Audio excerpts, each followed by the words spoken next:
আমি মহাশক্তি রূপিণী, আমি সৃষ্টিকারী জগৎ জননী মা।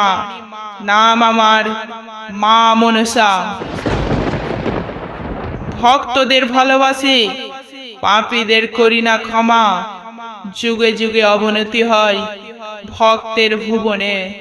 ছোট বড় সবাই পূর্ব বর্ধমান জেলার গলসি খুরাজের মা মনসার সাউন্ডকেই চেনে।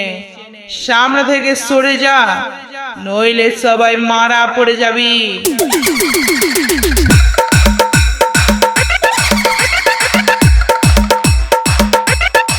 মা মনসা সাউন্ড, মা মনসা সাউন্ড, মা মনসা সাউন্ড, মা মনসা সাউন্ড, মা মনসা সাউন্ড, মা মনসা সাউন্ড। খুরাজ খুরাজ খুরাজ খুরাজ, গলসি গলসি গলসি গলসি, পূর্ব বর্ধমান, পূর্ব বর্ধমান, পূর্ব বর্ধমান, পূর্ব বর্ধমান।